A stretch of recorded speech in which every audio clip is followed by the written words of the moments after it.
जय हिंद, जय Bharat. News stream live से मैं उर्वशी हमारे सारे दर्शकों का स्वागत करती हूं। आम आदमी पार्टी की विचारधारा को लेकर एक तो पहले से ही जो है लोग एक बदलाव की कामना करते हैं, बहुत ही आशा करते हैं। और आज हमारे साथ है मैम पूनम गोदारा, जो तेजाखेड़ा से हैं, जिसे इनेलो का गढ़ माना जाता है। तो कुछ विशेष बातचीत को लेकर हम मैम से आज बातचीत करेंगे, क्योंकि आज ही वो आम आदमी पार्टी में शामिल हुई है। तो किन खास विचारों को लेकर वो प्रभावित हुई जिससे उन्होंने आम आदमी पार्टी को चुना, किसी अन्य को नहीं। बहुत बहुत स्वागत है मैम आपका। बहुत बहुत धन्यवाद आपका, जो आप मुझे यहाँ पे आने का बोलने का मौका दे रहे हो उसके लिए। और पहली बात जो आप पूछ रहे हो कि मैं यहाँ पे किन विचारों से प्रभावित हूँ, तो पहली बात है कि यहाँ पे लोगों ने एक पार्टी को धर्म मान लिया है, उसके अकॉर्डिंग वोट करते हैं। और हम लोगों ने क्या है कि हम जो युवा पीढ़ी हैं, ये जो स्पेशली जो युवा महिलाएँ हैं, तो हम सोच रहे हैं कि हम पढ़े लिखे हैं तो हम अपनी सोच का प्रयोग करें। तो इसलिए हमने हम क्या कर रहे हैं कि युवा सोच के अकॉर्डिंग जो हमारी खुद की एक सोच है, जिसमें क्या है हमें एजुकेशन चाहिए, जिसमें हमें एम्प्लॉयमेंट चाहिए और नशा मुक्ति चाहिए हो, तो ये सब मुद्दे हैं जो हम यहाँ पे महिला कार्यकर्ताओं को बढ़ावा देना और इन चीज़ों को मुद्दों को ध्यान में रखते हुए मैंने आम आदमी पार्टी को ज्वाइन किया है। और मेरी अपनी सोच है कि अगर मीन्स हमें एक बदलाव की ज़रूरत है, एक जो पिटी हुई लीक बोलते हैं जिसको, हमें उसमें बदलाव की ज़रूरत है। और ये हम युवाओं के माध्यम से ही कर सकते हैं, जिसमें महिलाएं बहुत बड़ा योगदान कर सकती हैं। जी मैम, ये एक बहुत बड़ी बात है कि आप तेजाखेड़ा इनेलो का गढ़ कहा जाता है जिसे, और एक तरफ से मान के चले कि जद्दी पुश्ती एक पार्टी है उनकी, तो आप आम आदमी की पार्टी की तरफ अग्रसर हुई, तो इस चीज़ को आप कैसे मानते हो और परिवार का कितना सपोर्ट था? मेरे परिवार का पूरा सपोर्ट है। ये मेरे हस्बैंड अभिषेक गोदारा और वो मेरे father in law mister Surjeet Godara, वो मेरे साथ हैं और हमारा पूरा परिवार साथ है। हम लोग आम आदमी पार्टी को क्योंकि एक कोई ज़रूरी नहीं है कि हमें लगता है कि जो पार्टी अच्छा कर रही है, हमें राइट टू वोट है, हमारा फंडामेंटल राइट है, हम जिसे मर्जी चुने। भारत का संविधान हमें इजाज़त देता है कि हम अपने राइट टू वोट का अच्छे से हम विवेकपूर्ण यूज़ करें। तो हम उसके लिए हम चाहेंगे कि हम अच्छे से करें। कोई ज़रूरी नहीं है कि जो पार्टी काम अच्छा नहीं कर रही तो हम उनके पीछे चलने को कोई मजबूर नहीं है। जी, तो मैम एक चीज़ आ जाती है महिलाओं की सेफ्टी को लेकर। जैसे दिल्ली के अंदर एक खास तरह की मुहिम है औरतों के लिए, तो हरियाणा के अंदर आप किस तरह से देखते हैं कि महिलाओं की सेफ्टी कितनी ज़रूरी है और किस तरह से यहाँ पर ध्यान रखना चाहिए? हाँ, एक तो ये बात सही है कि दिल्ली में महिलाओं की सेफ्टी बहुत ज़्यादा होती है। वहाँ पे एक बात है कि अगर आप अनसेफ फील कर रहे हो तो आप महिला हेल्पलाइन पे कॉल करो तो आपको सेफ्टी के लिए गाड़ी आ जाती है। तो सेम हमें यही मॉडल हमें हरियाणा में करना है। तो हमें क्या है कि एक तो इसके लिए हमें जगह जगह पुलिस की जो नाकेबंदी है और उन पे करना है। एक महिला की हेल्पलाइन है, हम उसको एक्टिवली एक्टिवेट करना है, क्योंकि क्या है कि वो बने तो हैं सेल, लेकिन उनका लोग यूज़ नहीं कर पाते, एक तो जानकारी के अभाव में। तो इसलिए हम क्या है कि अभियान चलाएंगे जिसमें हम लोगों को ज़्यादा से ज़्यादा जागरूक करेंगे, और ताकि कि वो अपने महिलाएं भी अपने अधिकारों का प्रयोग कर सकते हैं। जो सरकार उनके लिए योजनाएं और प्रोग्राम ला रही है उनको अच्छे से इम्प्लीमेंट करें। लेकिन उसके लिए हमें सबसे पहले आम आदमी पार्टी की सरकार लेके आनी है, तो ताकि और हमें एक बदलाव की शुरुआत करनी है। मैम एक चीज़ हो जाती है कि अन्य जो पार्टी हैं, चाहे बीजेपी है, जेजेपी है, और जहां डवाली के अंदर जो निकाय चुनाव चल रहे हैं, तो आम आदमी पार्टी अपना एक आगाज़ करने जा रही है, क्योंकि वो पुरानी पार्टियां हैं और एक रूढ़िवादी जो है राजनीति चलती आ रही है। तो एक नया बदलाव किस तरह से आएगा? देखो, हमने पहले जितनी भी पार्टीज़ देखी हैं उनमें क्या देखा है कि सभी में उनकी एक पारिवारिक वो चली आ रही है, विरासत चली आ रही है राजनीति में। आम आदमी पार्टी ने इस धारणा को तोड़ा है। हम कोई अभी क्या है, एक चाय वाले को भी पार्टी टिकट दे रही है, एक सब्जी वाले को भी। लोग छोटे छोटे जगहों से चंदा इकट्ठा करके चुनाव लड़ रहे हैं। तो इसमें जो बल और धन का प्रयोग नहीं हो रहा, जो लोग हैं जो मुद्दों को लेकर जो जागरूक हो रहे हैं, मुद्दों को उठा रहे हैं, तो उसका प्रयोग हो रहा है। हम भी इसी चीज़ को चाहते हैं कि हम मुद्दों को उठाए, ना कि धन और बल को। वो हम चाहते हैं कि जो अभी जो धन बल की सरकार बनी है, ये लोग क्या है कि जो दल बदल लेते हैं, जहाँ पे देखा है कि जिसकी भी वो की शक्तिशाली जो आ रही है उसी की तरफ लोग झुक जाते हैं, जबकि यहाँ पे मुद्दे कोई नहीं उठाता।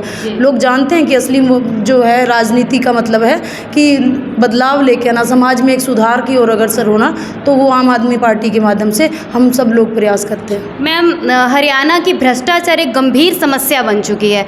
जहाँ पर भी देखा जाए भ्रष्टाचार इतनी अधिक मात्रा में कह सकते हैं हम कि कहीं भी किसी भी महकमे में काम करने के लिए करवाना है किसी आम व्यक्ति को, तो रिश्वत तो बहुत ज़रूरी हो चुकी है। तो इसके निवारण के लिए आम आदमी पार्टी क्या करे? देखो, पहली बात है कि हमने दिल्ली का मॉडल देखा, वहाँ पे जो आम आदमी पार्टी बनी ही इसीलिए कि भ्रष्टाचार मुक्त भारत पे, ठीक है। इसका जो आगाज़ ही भ्रष्टाचार को वरना आंदोलन ही भ्रष्टाचार के अगेंस्ट इन सब मुद्दों को लेके हुआ था। दूसरी बात ये है कि हम देख रहे हैं कि जो हरियाणा में अभी गवर्नमेंट है, हम युवा लोग ही देख रहे हैं एग्ज़ाम हो रहे हैं कैंसिल हो रहे हैं, एग्ज़ाम हो रहे हैं कैंसिल हो रहे हैं, या फिर उनमें पता चल रहा है कि कितने अभी जो हरियाणा पीसीएस का एग्ज़ाम था या जो पुलिस के एग्ज़ाम है उनमें क्या है कि पैसे चल रहे हैं या वो लीक हो रहे हैं बार बार। तो हमने वहाँ कितने ऑफिसर्स तक पकड़े हैं जो संलिप्त हैं इन में।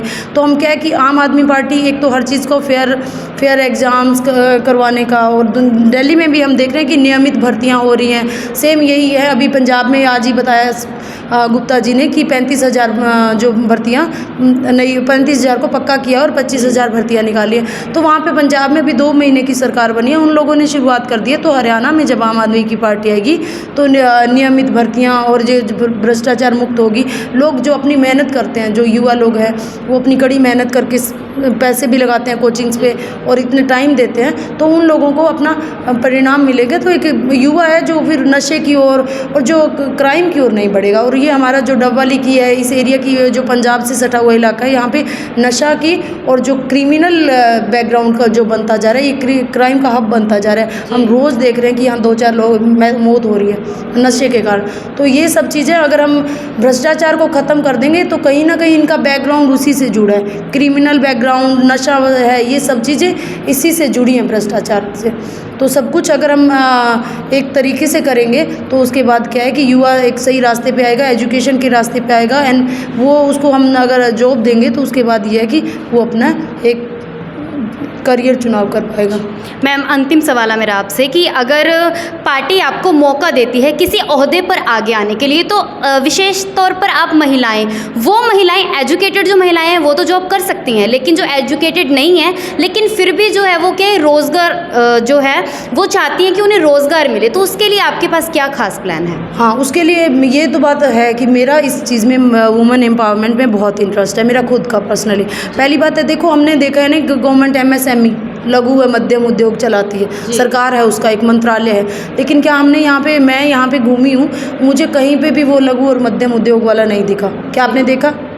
नहीं देखा ना। तो कितने क्या हमने देखा कि यहाँ पे जो गवर्नमेंट है जो पार्लर के लिए वो कर रही है, या छोटे छोटे ये माचिस उद्योग है, या बुनाई के कुछ है, तो हमने आसपास यहाँ पे कोई भी ऐसा उद्योग नहीं देखा। ये स्मॉल बॉक्सेस का है, ये छोटे छोटे हैं जो गवर्नमेंट वहाँ पे क्या करती है, आपको लघु उद्योग के माध्यम से एक तो आपको ट्रेनिंग देती है, उसके माध्यम से फिर उसके बाद आपको लोन प्रोवाइड करवाती है, उसके बाद आपको बाजार की उपलब्धता सुनिश्चित करवाती है। ये सब गवर्नमेंट करती है, लेकिन एक तो लोगों को अवेयरनेस नहीं है। दूसरी बात है कि भ्रष्टाचार होने के कारण ये आम लोगों तक, जो महिलाओं तक नहीं पहुंच पाते हैं। मैं चाहूँगी कि जो एजुकेटेड है कुछ राजनीति में आए, कुछ आपकी तरह पत्रकारिता में आए, कुछ उनको जॉब मिले, एजुकेशन अच्छी मिलेगी तो वो अपना एम्प्लॉयमेंट ढूंढेंगे। और जो अनएम्प्लॉयमेंट है उनके लिए हम जो है कि ये MSME का जो प्रोग्राम है उनके ग्राउंड लेवल तक उनके तक पहुँचाएँ, ताकि वो अपना अच्छे से अपने आत्मनिर्भर बन सकें। अभिषेक जी, हम ये जानना चाहेंगे कि जहाँ से आप हैं वो इनेलो का गढ़ है, सबसे बड़ी बात है कि किसी और पार्टी में आना, तो आपकी जब पत्नी ने इस तरह के अपने विचार रखे पार्टी ज्वाइनिंग को लेके, तो आपकी तरफ से कोई एतराज़ नहीं था? नहीं मैम, मेरे को कोई एतराज़ नहीं है, मेरे को बल्कि फुल सपोर्ट है अपनी वाइफ को। जो भी पार्टी में सोच समझ के जाएगी मैं इसके साथ खड़ा हूँ आखिर तक। तो सर, हम आपसे भी ये जानना चाहेंगे कि एक बहुत बड़ी बात होती है कि लंबे समय से आप जिस गांव में रह रहे हैं, तो वहाँ से अलग पार्टी से जो आपके बच्चे हैं वो आगे निकल कर आना चाहते हैं, तो आपको किसी तरह का कोई एतराज़ नहीं था उसे लेके?